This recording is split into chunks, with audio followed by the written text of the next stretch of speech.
Ag Connections, we are going to dive into the green industry at the FNGLA Landscape Show. We are going to talk to one of the industry's #1 green industry experts, and we're going to learn about the things that keep our state clean, healthy, and beautiful.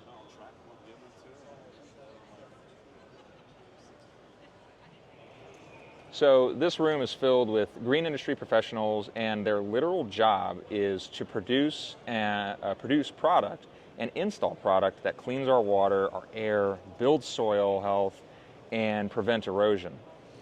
And with all these benefits, how come the only thing that we hear about in Hort is fertilizer runoff, wasted water, or bugs and disease that are causing the loss of crops and industries? Well, to some extent, they're not wrong. Our industry and our products and our services can be used incorrectly and can cause damage to the environment if they're not used under the best practices. So it's important to realize that even if you do things perfectly right all the time, things like the weather affect our program. So we have to take a lot of things into account when we're designing, installing, and maintaining properties that maybe other industries don't have to. Yeah, that makes a lot of sense. And you brought up a point about you can't control all the aspects. So if you're looking at the average homeowner who's going out and trying to work on their landscape, we're in literally a room full of professionals right now, and a lot of them hold certifications specifically for, product or install. How important is it for people to try and connect with those professionals versus trying to take it upon themselves to do something in their own backyard? Well, I think there's room for the homeowner hobbyist to educate themselves and learn to do things correctly, but you touched on an important point of using professionals that are certified and knowledgeable on the application of different things, fertilizers, treatments of various kinds for pests and disease, even landscape design, using correct landscape design principles that ensure not just survivability, but the success of a landscape, a yard, a tree, whatever it is that you're working on. You have to install things correctly. If you plant things wrong, they're going to survive for a little while, but they're not going to thrive, and they're certainly not going to mature. So it makes a big difference if you plant things at the right levels, that you use the right methods of breaking up the root balls when you're installing trees and shrubs. It's not just, throw it in the ground and, try to save a few bucks by utilizing, say, low bid services. There's a lot of value that goes into that knowledge, and everything that we do should be science-based and should be based on best practices. So, a homeowner doesn't have that skill set, but as a hobbyist, you can develop those skills. Well, that's a great point. So a homeowner might not have that skill set, but you're not necessarily saying a homeowner has to go out and hire the top-end landscape company to do a hedge by their pool, but they could most certainly go make sure when they buy their plants, they go to a certified nursery owner who can give them that advice and say, for what you're doing. Sure. Oh yeah, that's a great idea too. Yeah. The extension office has numerous resources, training classes, and information to hand out to the public for free. Yeah, absolutely. Soil tests, Ali, I know they can do soil tests, and the soil test is a big one because that's really where it all begins, is whether we have that soil health. And to your point, you're going to either have success with product, or you're going to need to put amenities in so that you will have success with that product. Yeah, there's a fallacy that you can plant things and walk away from them. Even natives require nutrients and water. They must be established to a minimum level, and if you want them to be thrive and be successful long term, you have to consider the nutrients in the water long term. So everything requires it, whether you rely on a percentage of your irrigation being rainfall, or you use irrigation, designed and installed by professionals with low volume and high volume separation and all the water star design elements that keep things at a minimum level and conserve our resources. It's important to understand that you cannot, assume that anything that we plant is going to survive on its own. It's not. Well, I think in a lot of our current neighborhoods, we're seeing that on a regular basis. You're essentially in, let's just say, a tract home neighborhood, something that was built up and developed to make sure that they control their runoff and whatnot. You're not getting native soils, or even topsoil for that matter. You're typically getting soil dug from a drainage area or some place on site, sometimes off site, and that was used for the foundation of the home, and it's great for the foundation of the home, but then when you go to put the plants in, it's not like you can throw a native in it because it's not native soil, right? Most people don't realize there's very little native soil left in Florida. It's mostly all gone to development or agriculture. So soil health, as you said, is part of the nutrient package that everything needs. And if we're planting in builder's sand, we have to learn to reverse the tide on that sterile environment and create some nutrients somehow. And there's a variety of attempts or methods to combat that. Absolutely. So clearly, the horticulture industry is a foundational pillar on which society stands. What are 3 key takeaways someone should know about the industry, and what it and its industry professionals do for them? And something that you brought up was like the professionals who advocate for the Water Star program. Right. So water is absolutely probably at the start of every conversation that I have. You have to have a long-term plan for the success of any design or any planting, whether it's a treescape on an avenue or on a commercial job. It kills me to see trees that are planted in a soil volume, in a lack of quality soil, in an area where they're satisfying county codes for shade requirements at 20 years, but they're never going to make it to 20 years. And the county arborists that I've speak to are stuck because you have other considerations that are taken into account on those larger projects before the actual landscape. The underground utilities, you usually get first dibs at the square footage and the footprint. So all those underground water lines, gas lines, fiber optics, power, all those things need to be installed in order for us to develop a property, but at the same time you have requirements to provide shade and to cool that project. So Right. On paper, the trees do fine.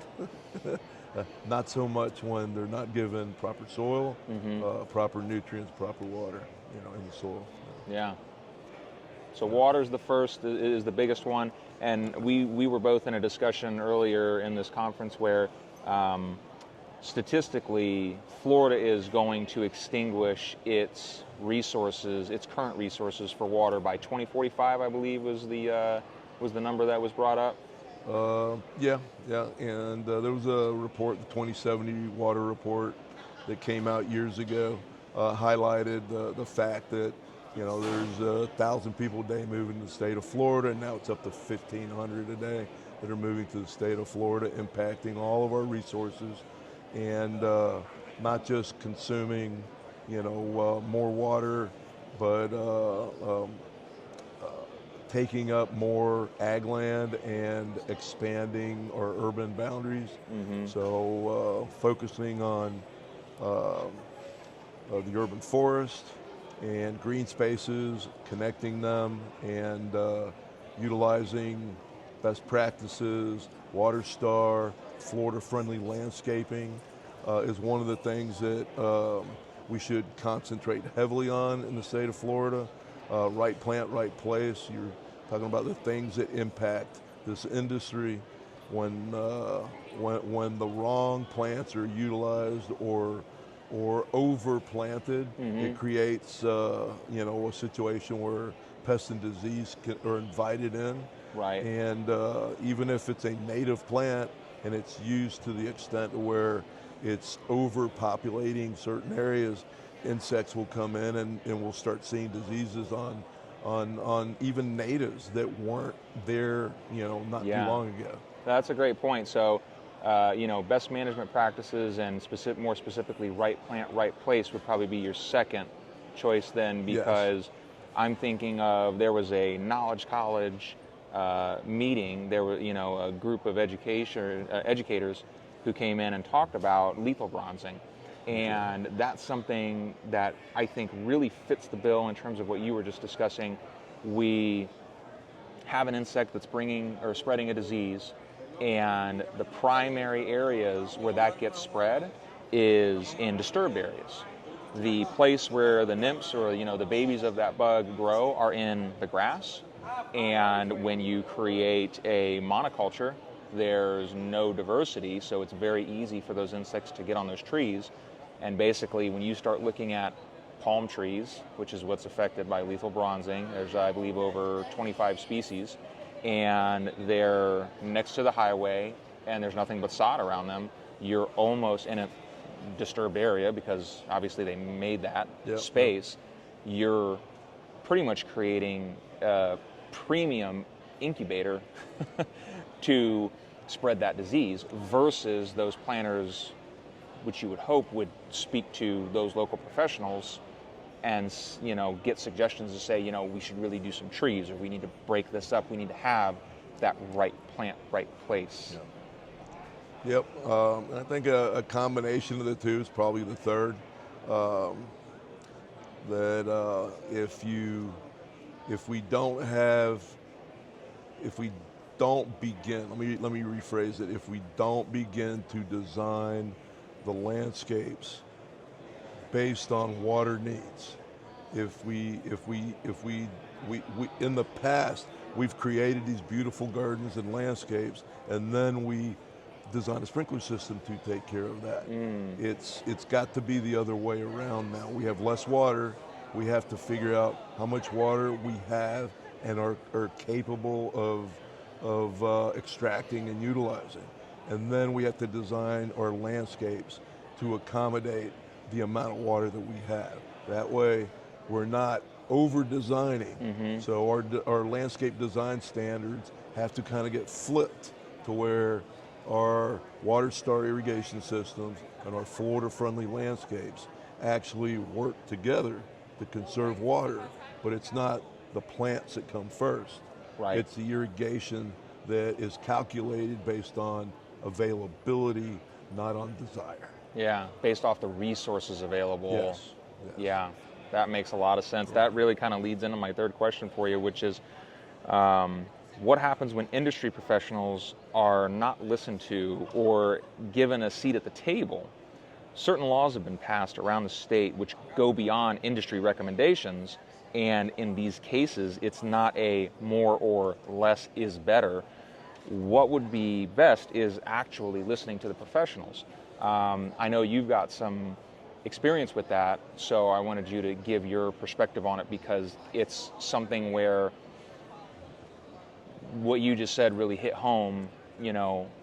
Building a landscape with the resources we have available so that the landscape can enhance the environment and not be a burden to it, right? Yep.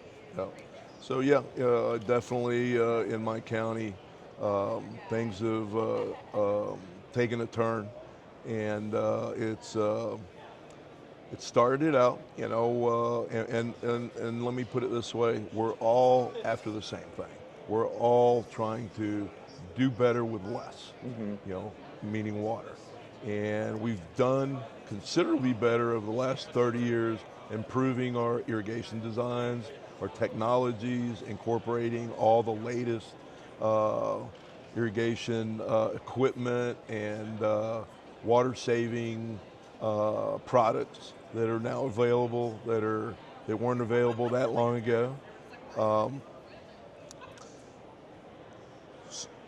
so if we're all on the same page and we're trying to do the best we can with our resources and still provide a beautiful environment for us all to live in, we have to start thinking about things a little differently, and it all begins with the reason why we're doing this. Why are we in this industry? Why are we planting green things, trees? And it's not just for our aesthetics, and it's not just for our pleasure. It is in part. We all love what we're doing, and everybody loves flowers and green plants and beautiful environments. But all these products actually serve some sort of what we call ecosystem services. And everything, including sod, has an aspect of utility where it serves the environment. It filters water, it sequesters carbon. Absolutely. It stops runoff. So that goes back to the right plant, right place, which includes all those elements of landscaping that they can all be utilized to conserve water, to cool our environment, and to make our green spaces more pleasant for our families and our communities. But you have to be able to trust that government is on our side and working with us hand in hand, not working to take our livelihoods and to use science that is not peer reviewed and push issues that are not widely accepted by the industry. So natives are great. Natives should be used to the extent that they're applicable to your soil and to your area. Absolutely use as many natives as you can, but they're not the solution for every project and every piece of property. So there's room for a little bit of everything, as long as it makes sense and you have the resources to make them and help them mature. If you're only doing things short term and they're having to be replaced over and over again, you're wasting more water than if you would have just started with a simple, common, landscape design that has a chance of maturing. Right, yeah, and I think that boils back into the pot of contacting professionals, people who are certified in the industry. There's a lot of people out there who work in the industry, but they haven't been properly trained, and they are giving bad advice. And Absolutely. You do see these issues where a hedge will be put in, and I think throughout the state of Florida, for the most part, you still get 30 or 60 days to water in a new item and get it established.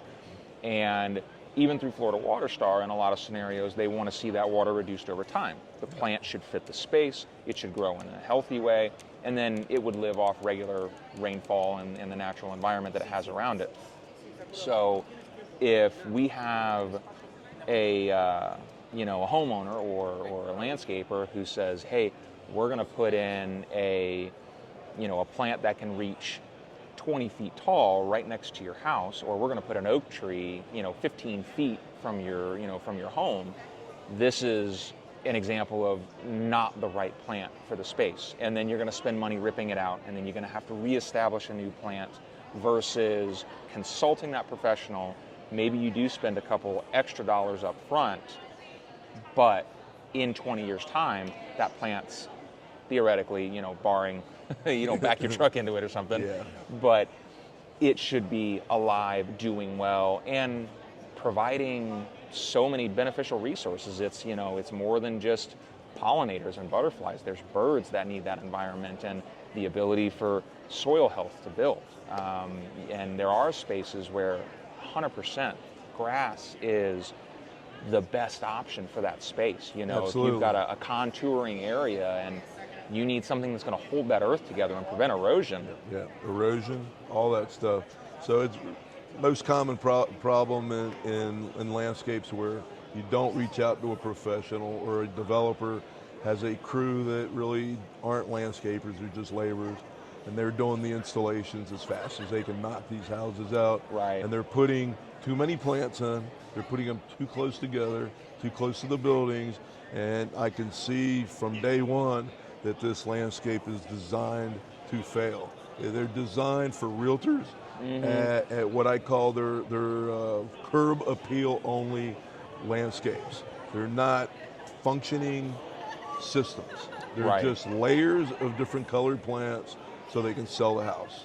And in 5 years, they're going to be overgrown. They're going to be too close to the house. If you have to paint, if you have to do termite control, they're going to get ripped out. They're going to get redone. So it's you've only got a certain amount of area to landscape. You have to know the maturity, the size of plants. Right. You know how much space they need, how much space you need for other activities, and you need to take a lot into account in order to have a successful landscape.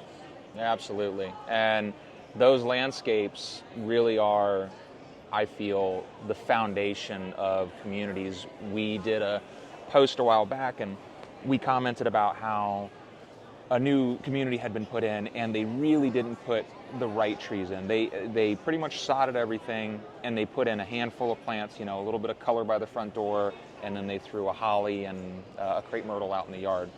And for us, I looked at that and I thought, I completely understand they're not looking to landscape each individual homeowner's dream. That's up to the homeowner that buys the home to enhance it.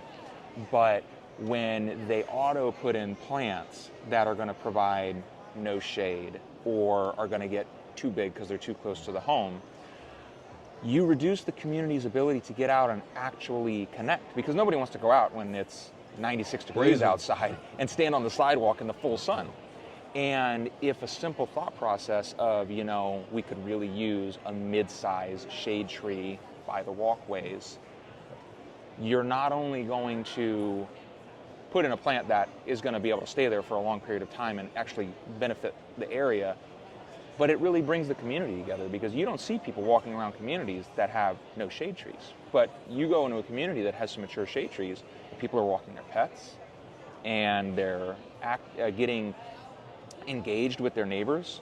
And I think that goes back to kind of where we started, is if you're not engaging with your neighbors to say, hey, I put in some plants and, I saw this difference. I'm not getting some flooding, or I'm seeing the water disappear faster because the ground is building soil health and actually able to absorb it. And then it perpetuates from there, going to your county meetings and saying, hey, our community has this issue, or we need to see this. But they still, I think most communities have Arbor Day events where they give trees away. Yeah, well, I'm sure many do. Ours has in Alachua County. Ours has in the past. So that brings up, something that's not being given enough attention right now. And without this element, we're going to have a very difficult time being successful conserving water. And it just seems like it's a no-brainer. But when we develop, we have to go and look at the big picture now. Even if a developer is only doing a small footprint in a community, we have to look at how are we going to develop the urban forest that you're describing.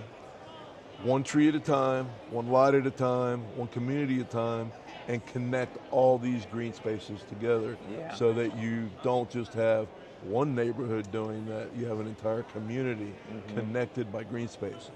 And it's going to be hard to retroactively go into urban concrete jungles and create this, but there's certain techniques and certain ways that we can find spaces that can be utilized, just like people are creating food forests in the middle of urban settings. There's an absolute need to reduce the heat and cool things off and create the sense of community and the sense of well-being that you're describing. And without a urban forest of some sort, it's only going to get hotter and continue to consume our water resources. Not just volume of water, but water quality. Without these trees, without these green spaces, filtering the pollutants coming off of our streets and our driveway and backyards, without these green spaces, including turf, we're not going to be able to filter the volume of water going to our storm water, heading to our lakes and rivers.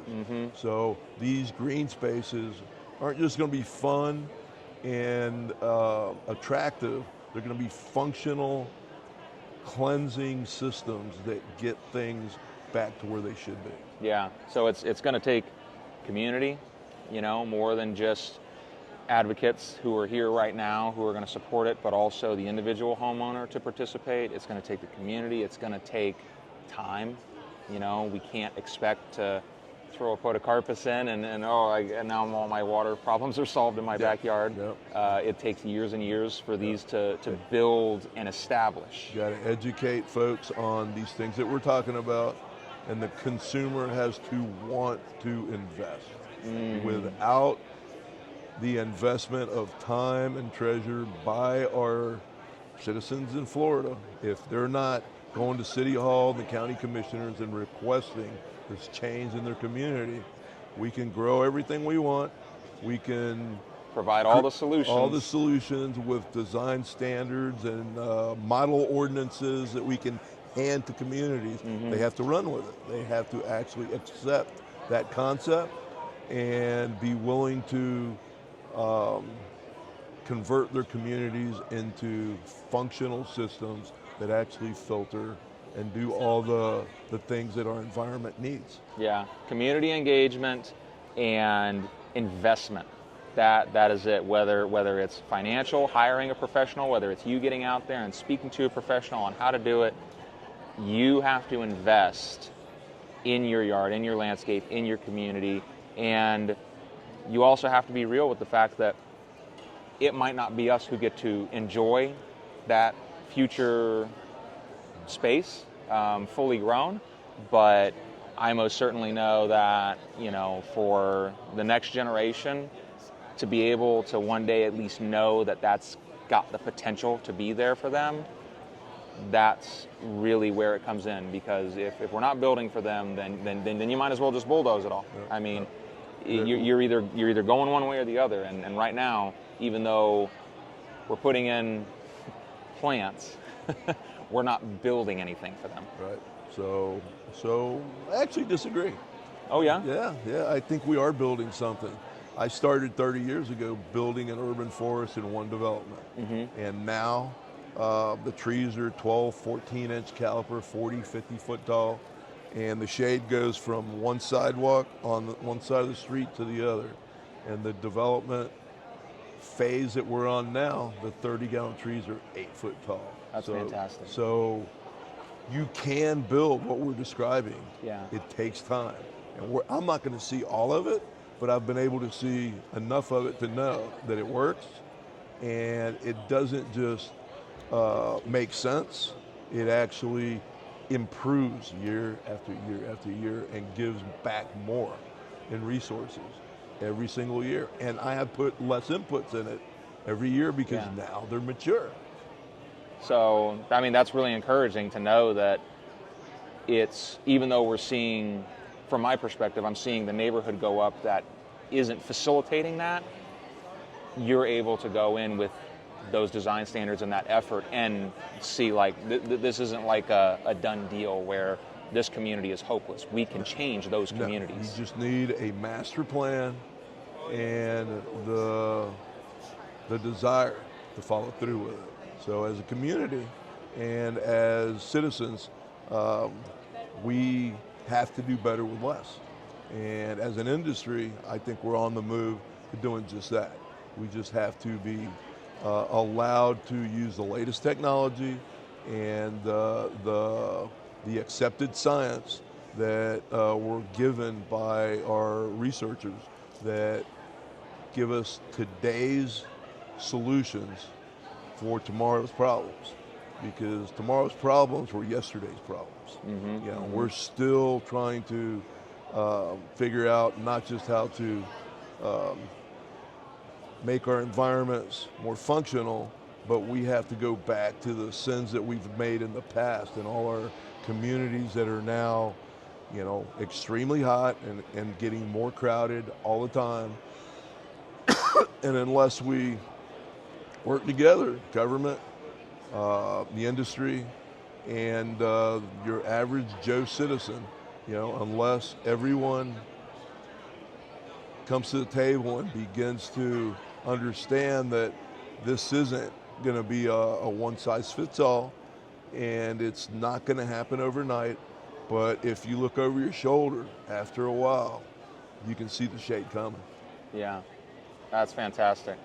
I really appreciate you taking the time today to discuss this with us. I mean, I don't think there's any more important issue in the state, and it's really helpful to hear the perspective of someone who's been there, done the work, and is starting to get to see those benefits and those positives. So keep the rest of us encouraged and moving forward. Yeah, there's hope. There's hope. Thanks so much. Yeah, thank you. Yep. Awesome.